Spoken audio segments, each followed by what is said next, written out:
안녕하세요. 김성길 목사와 함께하는 GTS 말씀 묵상 시간입니다.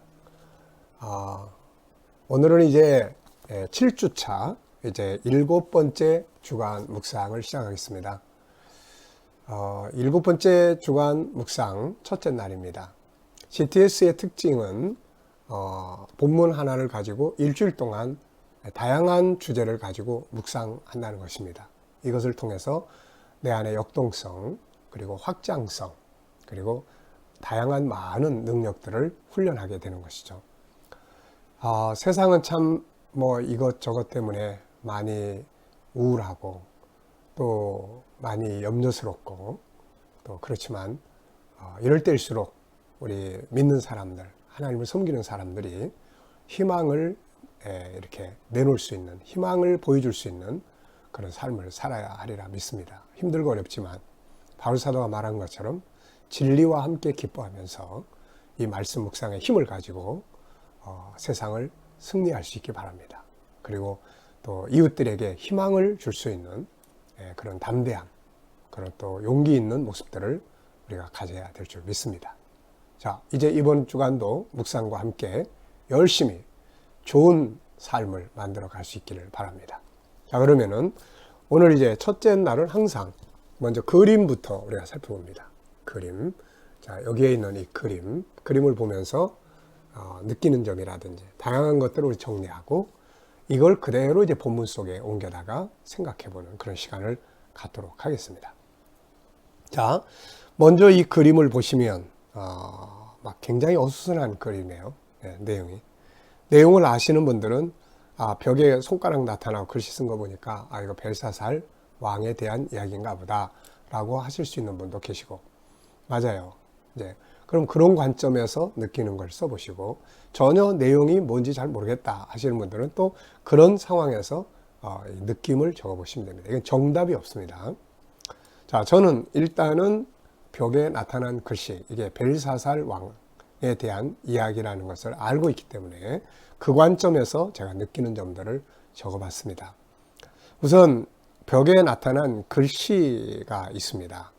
그리고 두려움이 이게 나타나니까, 자, 여러분, 우리가 밥을 먹는데 벽에 손가락이 나타나서 글씨를 막 쓴다면 이게 얼마나 기절할 일입니까, 이거?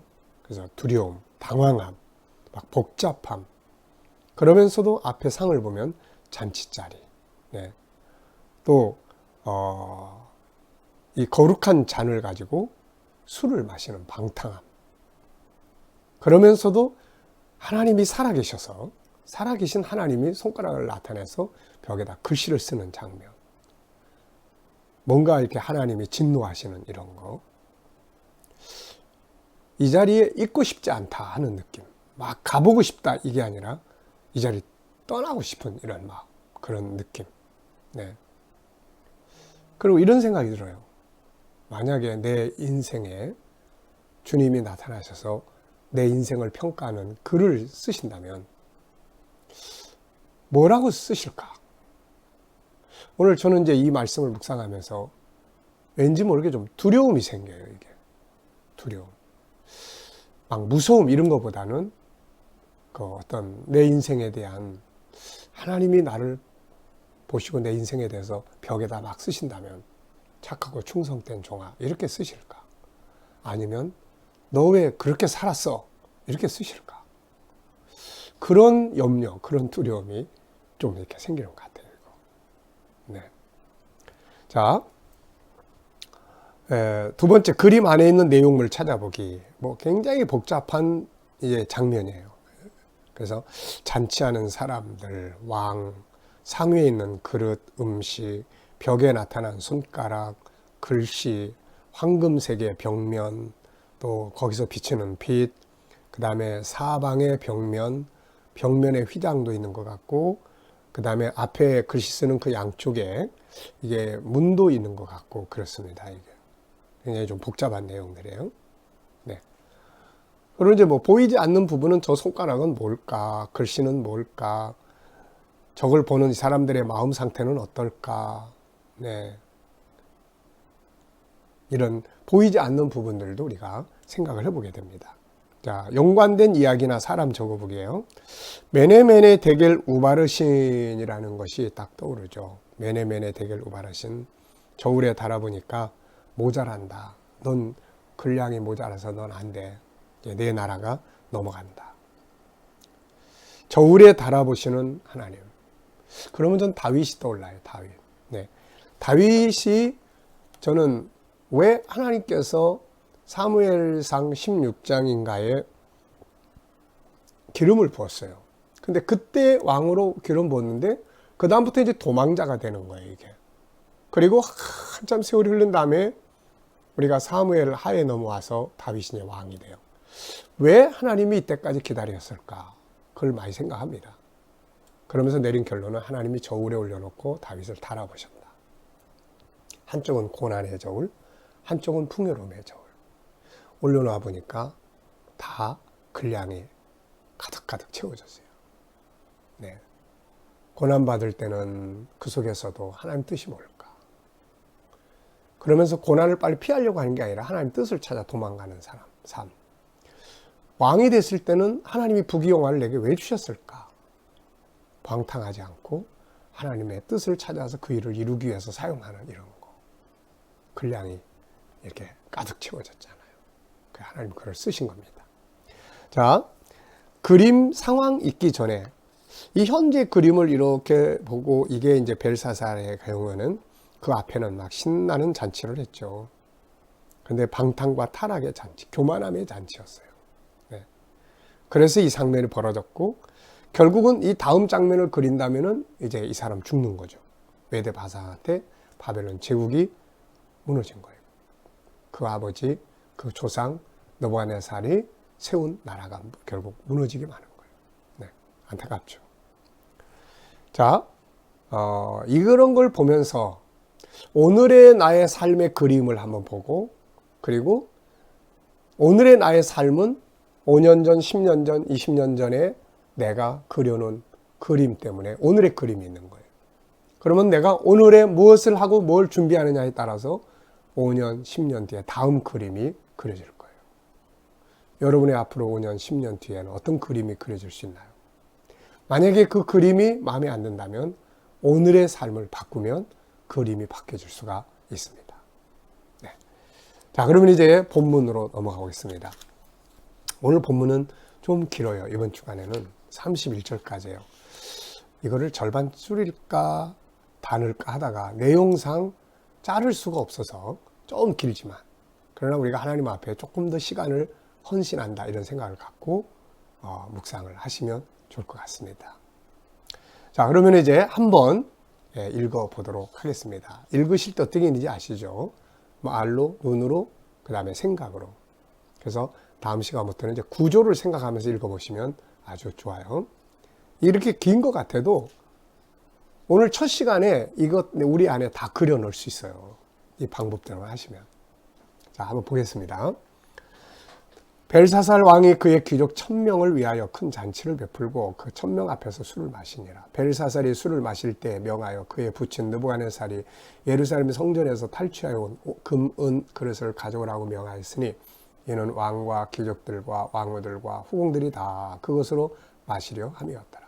이에 예루살렘 하나님의 전 성소 중에서 탈취하여 온 금그릇을 가져오매 왕이 그 귀족들과 왕후들과 후궁들과 더불어 그것으로 마시더라. 그들이 술을 마시고는 그 금, 은, 구리, 쇠, 나무, 돌로 만든 신들을 찬양하니라.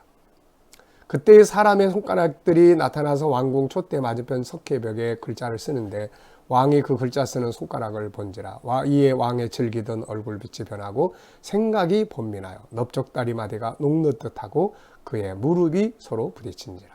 왕이 크게 소리질러 술객과 갈대아 술사와 점장이를 불러오게 하고 바벨론의 지혜자들에게 말하되 누구를 막론하고 이 글자를 읽고 그 해석을 내게 보이면 잔색 옷을 입히고 금사슬을 그의 목에 걸어주리니 그를 나라의 셋째 통치자로 삼으리라 하니라. 그때 왕의 지혜자가 다 들어왔으나 능히 글자를 읽지 못하며 그 해석을 왕께 알려주지 못하는지라. 그러므로 벨사살 왕이 크게 번민하여 그의 얼굴빛이 변하였고 귀족들도 다 놀라니라. 왕비가 왕과 그 귀족들의 말로 말미암아 잔치하는 궁에 들어왔더니 여기 왕비는 벨사살의 왕비라기보다는 구번역에는 태후라고 되어 있어요. 그러니까 그 어머니죠. 태후, 그 이제 위의 왕의 부인이죠. 이에 말하되 왕이여 만수무강하소서. 왕의 생각을 번민하게 하지 말며 얼굴이 또 변할 것도 아니니이다. 왕의 나라에 거룩한 신들의 영이 있는 사람이 있으니 곧 왕의 붙인 때에 있던 자로서 명철과 총명과 지혜가 신들의 지혜와 같은 자니이다. 왕의 붙인 느부갓네살 왕이 그를 세워 박수와 술객과 갈대와 술사와 점쟁이의 어른을 삼으셨으니 왕이 벨드사살이라 이름하는 이 다니엘은 마음이 민첩하고 지식과 총명이 있어 능히 꿈을 꾸며 은밀한 말을 밝히며 의문을 풀 수 있었나이다. 이제 다니엘을 부르소서. 그리하시면 그가 해석을 알려드리리다 하니라. 이에 다니엘이 부름을 받아 왕의 앞에 나오매 왕이 다니엘에게 말하되 네가 나의 보왕이 유다에 사로잡아온 유다 자손 중에 그 다니엘이냐. 내가 내게 대하여 들은즉 내 안에는 신들의 영이 있으므로 내가 명철과 총명과 비상한 지혜가 있다 하더라. 지금 여러 지혜자와 술객을 내 앞에 불러다가 그들에게 이 글을 읽고 그 해석을 내게 알게 하였으나 그들이 다 그 해석을 내게 보이지 못하였느니라. 내가 내게 대하여 들은즉 너는 해석을 잘하고 의문을 푼다 하도다. 그런즉 이제 내가 이 글을 읽고 그 해석을 내게 알려주면 내게 자주새 옷을 입히고 금사슬을 내 목에 걸어주어 너를 나라의 셋째 통치자로 삼으리라 하니 다니엘이 왕에게 대답하여 이르되 왕의 예물은 왕이 친히 가지시고 왕의 상급은 다른 사람에게 주소서. 그럴지라도 내가 왕을 위하여 이 글을 읽으며 그 해석을 아뢰리이다. 왕이여 지극히 높으신 하나님이 왕에 붙인 느부갓네살에게 나라와 큰 권세와 영광과 위엄을 주셨고 그에게 큰 권세를 주셨으므로 백성들과 나라들과 언어가 다른 모든 사람들이 그의 앞에 떨며 두려워하며 그는 임의로 죽이며 임의로 살리며 임의로 높이며 임의로 낮추었더니 그가 마음이 높아지며 뜻이 완악하여 교만을 행함으로 그의 왕위가 배한바되며 그의 영광을 빼앗기고 사람 중에서 쫓겨나서 그의 마음이 들짐승의 마음과 같았고 또 들나귀와 함께 살며 또 소처럼 풀을 먹으며 그의 몸이 하늘 이슬에 젖었으며 지극히 높으신 하나님이 사람 나라를 다스리시며 자기의 뜻대로 누구든지 그 자리에 세우시는 줄을 알기에 이르렀나이다. 벨사살이여 왕은 그의 아들이 되어서 이것을 다 알고도 아직도 마음을 낮추지 아니하고 도리어 자신을 하늘의 주제보다 높이며 그의 성전 그릇을 왕 앞으로 가져다가 왕과 귀족들과 왕후들과 후궁들이 다 그것으로 술을 마시고 왕이 또 보지도 듣지도 알지 못하는 금은 구리 새와 나무 돌로 만든 신상들을 찬양하고 도리어 왕의 호흡을 주장하시고 왕의 모든 길을 작정하신 하나님께는 영광을 돌리지 아니한지라. 이러므로 그의 앞에서 이 손가락이 나와서 이거를 기록하였나이다.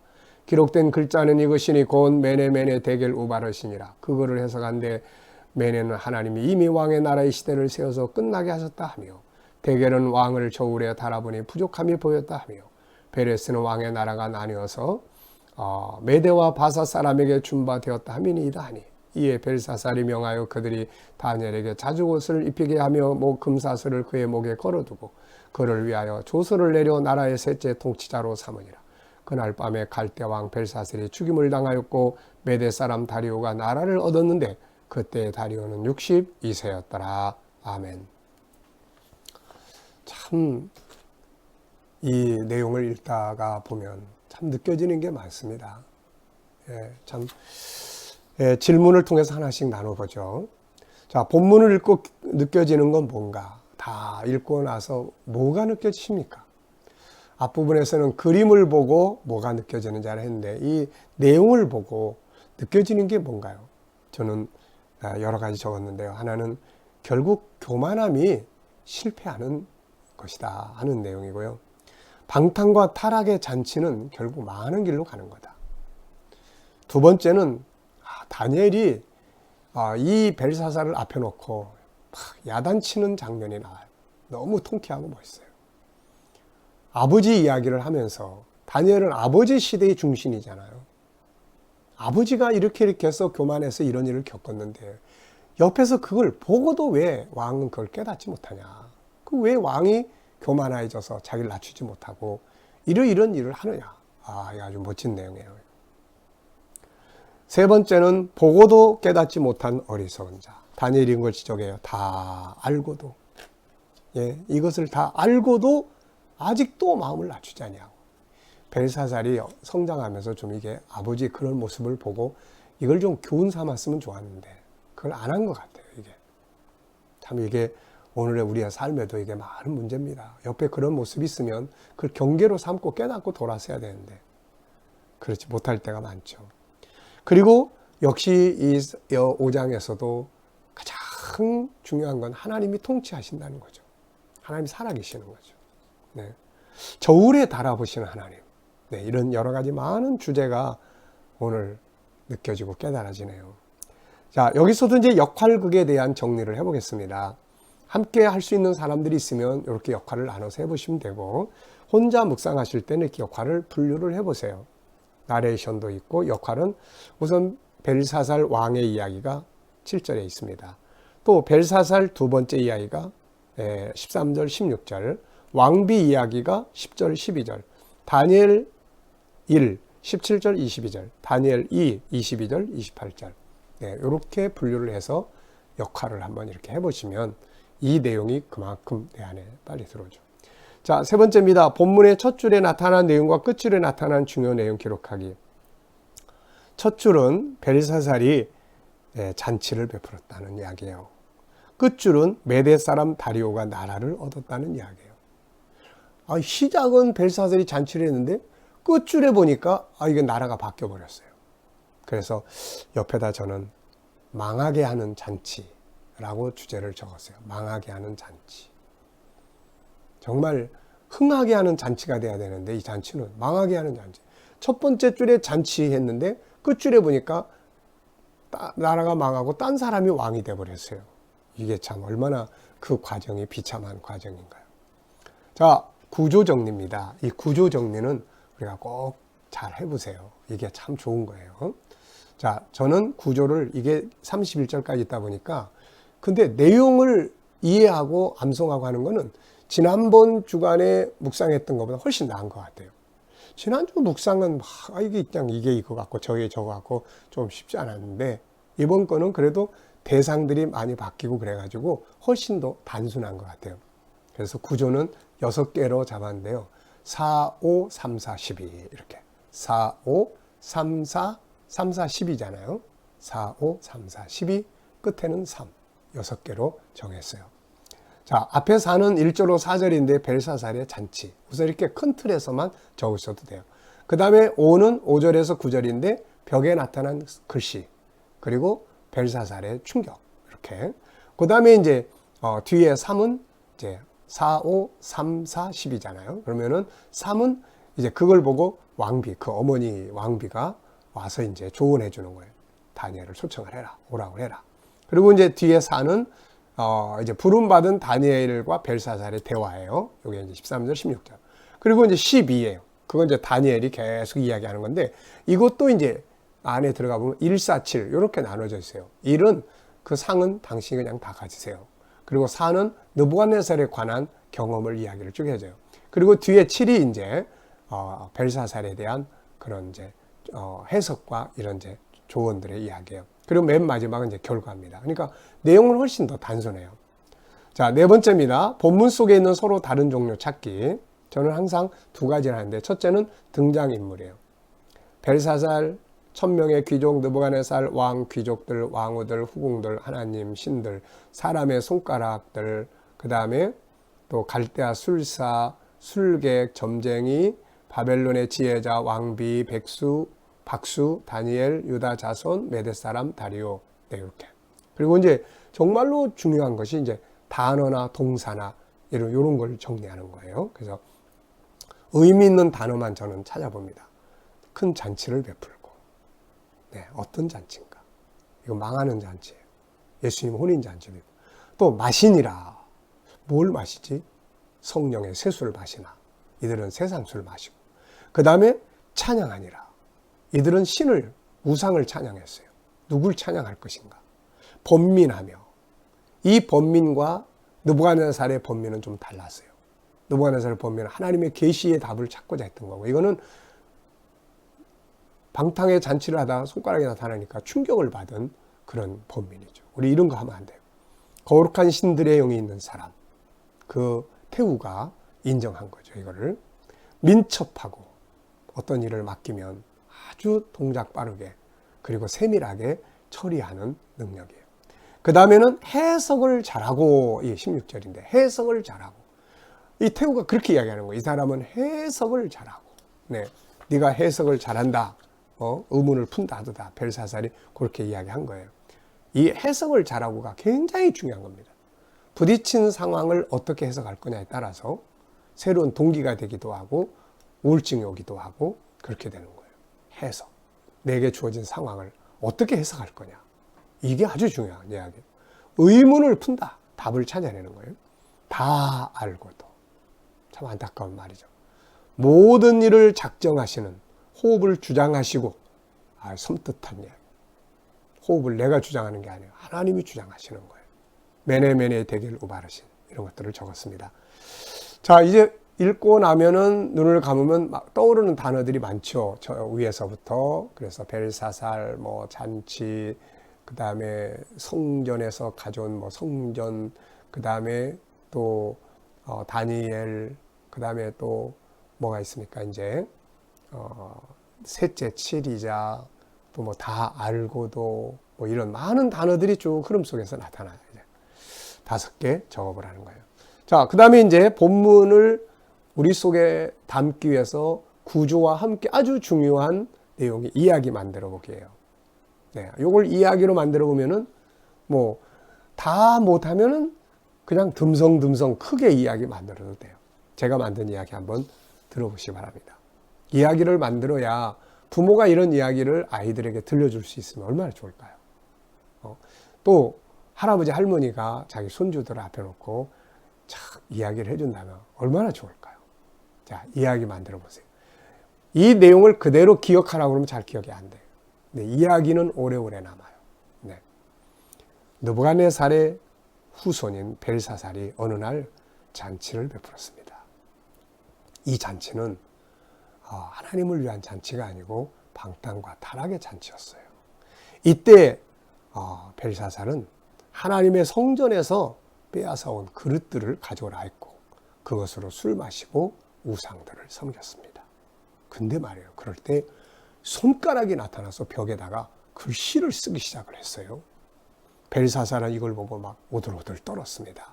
그리고 모든 박수술객들을 다 오라고 그래서 해석하라고 그랬는데 아무도 그것을 해석하지 못했습니다.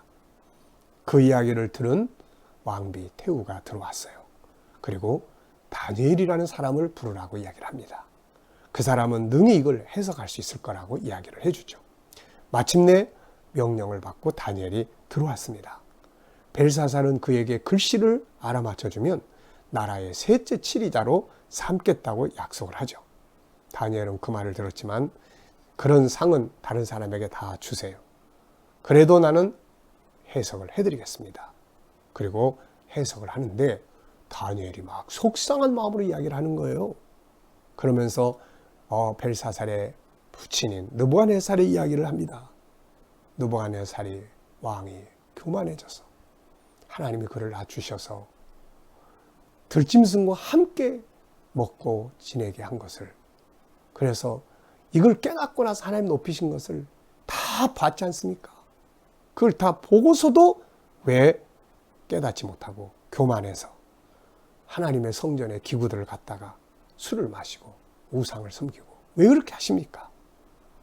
그러면서 벽에 나타난 글씨는 해석을 하는데 그 글씨는 메네메네 대겔 우바르시라는 글씨입니다. 그 뜻은 메네는 나라가 이제 다 끝났다는 뜻이고 대겔은 왕을 달아보니까 왕으로서 자격이 부족하다는 이야기고 그 뒤의 이야기는 메데 바사에게 나라가 넘어간다는 이야기입니다. 벨사살 왕이 얼마나 충격을 받았을까요? 그런데 약속대로 다니엘을 셋째 치리자로 삼았어요. 그런데 그날 밤에 벨사살은 죽임을 당하고 바벨론 제국은 망해버리고 새로운 나라 메데 바사 제국이 등장을 했어요. 그리고 메데의 왕 다리오가 바로 왕이 되었습니다. 이게 이제 이야기예요. 그러니까 이 이야기를 하면 벌써 31절까지 된 내용이 우리 안에 다 들어와 있잖아요. 이야기의 힘은 그렇게 큽니다. 자, 7번째는 제목 정하기예요. 우리가 뭘 하든지 제목 정하는 게 참 중요해요. 어떤 사람은 제목을 아주 잘 정해요. 어떤 사람은 그냥 길게는 하는데 막 너무 어려워요. 이게 아주 깔끔하고 안에 내용이 잘 들어있고 내 제목이 제일 중요해요. 제목만 보고도 딱 알 수 있겠고. 저는 몇 가지를 적어봤는데요. 메네메네 데겔 우바르신 이거 적어봤고요. 간이 부은 사람, 진짜 간이 부었죠. 어떻게 하나님의 성전에서 하나님을 섬길 때 사용하는 그릇들을 뺏어왔는데 이거를 가지고 자기가 술을 마십니까? 이거 간이 부은 사람. 네. 그 다음에는 보고도 깨닫지 못하는 자의 최후, 그리고 죽음의 잔치. 이 제목도 너무 멋있는 것 같아요. 죽음의 잔치. 우리가 이런 인생 살아서는 안 될 거예요. 자, 본문을 정리하면서 반성해야 할 부분은 뭔가? 다 알고도, 다니엘이 책망한 내용인데 이게 너무 마음에 와 걸려요. 다 알고도, 그걸 봤으면서도, 지켜봤으면서도, 이걸 다 알면서도 왜 그렇게 하냐. 우리도 알면서도 그릇된 길 갈 때 많잖아요. 가장 기억에 남는 것은 역시 다 알고도. 아마 이번 주간 묵상할 때는 이 말이 제 마음속에 굉장히 많이 걸릴 것 같습니다. 다 알고도. 저울에 달아보신 하나님. 뭔가 두려움도 있고요. 오늘 말씀 속에서 느껴지는 하나님의 마음은 무엇인가? 사실 이것 때문에 생각을 많이 했어요. 그러다가 두 가지를 적었는데요. 분량을 키워라. 저울에 달았을 때 하나님이 너 모자라 이게 아니고 점점점 키워서 그래 이만하면 됐어. 하나님은 그걸 원하시는 것 같아요. 그리고 겸손해라. 느부갓네살의 이야기도 역시 겸손을 우리가 배웠고 여기서도 다니엘이 지적한 거 왜 교만하여? 이게 참 그런 겸손. 자, 오늘은 우리가 밖에 나가서 이제 뭘 하시든지 어딜 갔다 오시든지 누굴 만나든지 그 과정 전체를 머릿속에 그려놓는 기억력이 좋아져요. 이 과정을 계속 하다 보면은. 네, 오늘도 세상은 우울한 소리 많지만 염려스러운 내용들이 많지만 묵상과 함께 오늘도 아주 좋은 날이 되시기 바랍니다. 이제 기도하고 마치겠습니다. 하나님 감사합니다. 이번 주간도 7번째 주간의 묵상을 시작하면서 우리의 삶을 또 출발합니다. 묵상과 함께 승리하도록 인도해 주시옵소서. 오늘도 우리 자녀들과 친척들, 이웃들 중에 믿지 않는 자들 다 주께로 돌아오게 하시고 우리 자녀들과 우리 모든 성도들 오늘 하루 살아가는 동안 머리털 하나 상하지 않도록 지켜주시고 또 저희들이 일하는 일터, 공부하는 과정, 또 사업장들이 오늘도 크게 형통함이 있게 하여 주시옵소서. 이 나라와 민족을 하나님 모든 재난에서 보호하여 주시고 모든 재난들이 이 땅에서 떠나게 하시며 코로나 바이러스가 속히 소멸되게 하여 주시고 치료제와 백신들이 개발되어 속히 이 나라가 자유하게 하여 주옵소서. 세계 곳곳에 있는 선교사님들에게 은혜 베풀어 주시고 막혀있는 선교의 문들이 다시 활짝 열려지도록 주여 역사하여 주시옵소서. 주님, 세계 곳곳에서 핍박받는 이슬람권, 힌두권, 공산권, 북한의 교회와 성도들에게도 믿음 잘 지켜갈 수 있도록 힘주시고 위로하시고 능력으로 역사해 주시옵소서. 감사하며 예수님의 이름으로 기도하옵나이다. 아멘.